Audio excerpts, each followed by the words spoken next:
Davutoglu, it's very nice to welcome you back to NATO headquarters. You have been here many, many times as foreign minister, but this is your first visit to NATO as Prime Minister, and I welcome you and also congratulate you on your reappointment as Prime Minister. I also thank you for the update information you provided us during the meeting. And we just had important discussions on the crisis in Syria and other security challenges that our alliance faces. Turkey is a valuable ally.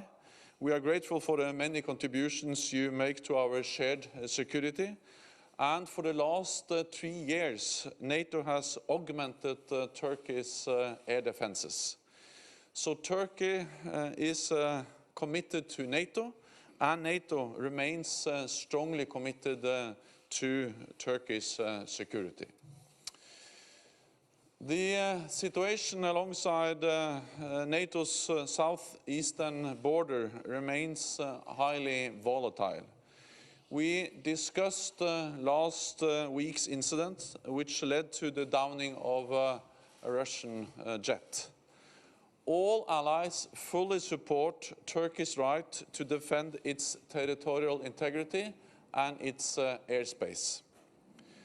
I welcome Turkey's efforts to establish contacts with Moscow and to its contacts with Russia to de-escalate the situation.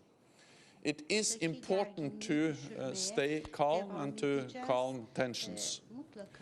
I urge Russia to play a constructive role in Syria by targeting ISIL, our common enemy. NATO strongly supports the renewed international efforts to find a genuine political solution to the conflict in Syria. This is more urgent than ever. Last week's incident shows how important it is to strengthen international mechanisms to build stability, transparency and predictability in our relationship with Russia. This is key to reducing the risks of incidents and accidents, and if they occur, to prevent them from escalating and coming out of control. We will discuss this issue of risk-reducing mechanisms at our foreign ministerial meeting, which starts tomorrow here at the NATO headquarters. So once again, Prime Minister Ahmet Davutoglu, it's a great honor and a great pleasure to have you here. From NTV Turkey.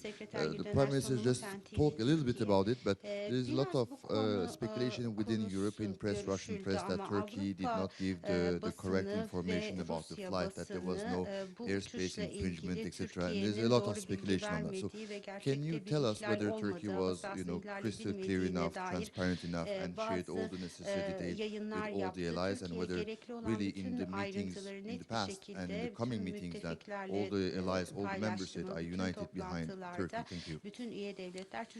Turkey has shared a lot of information with NATO and NATO allies, and we also had a special meeting of the North Atlantic Council where the Turkish ambassador went through all the information and all the details related to the incident last week.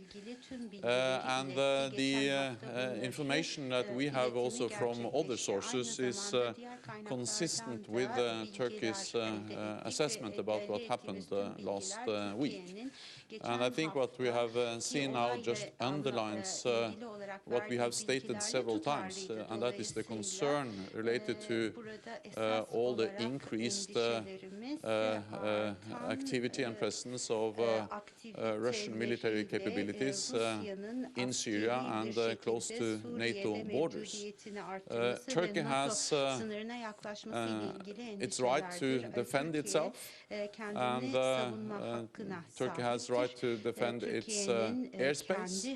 And my message now is that I welcome all and any contacts between Moscow and Ankara.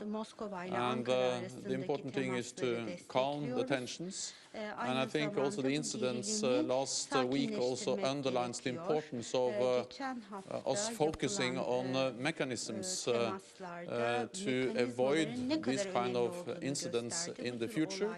And if these kind of incidents happens again, to do whatever we can to prevent them from escalating and coming out of control. Second and last question, BBC. So many NATO allies and NATO has expressed several times concern about the increased military presence of Russia in the region. And what we saw last week is not the first example of violation of Turkish airspace by Russian planes. And as I said, the information we have is consistent with the information we have got from Turkey. But our focus now is on de-escalating the situation, is calming tensions, and we will welcome direct contacts between Ankara and Moscow. And again, it's the sovereign right of Turkey to defend its own airspace and territorial integrity. And we will discuss tomorrow at our foreign ministerial meeting in NATO how we can strengthen, develop different mechanisms to de-escalate, to reduce risks, and to do whatever we can to prevent similar events to happen in the future. And if they happen, we have to do whatever we can to avoid them spiraling out of control. So therefore our focus now is on de-escalation, calm the tensions. Thank you.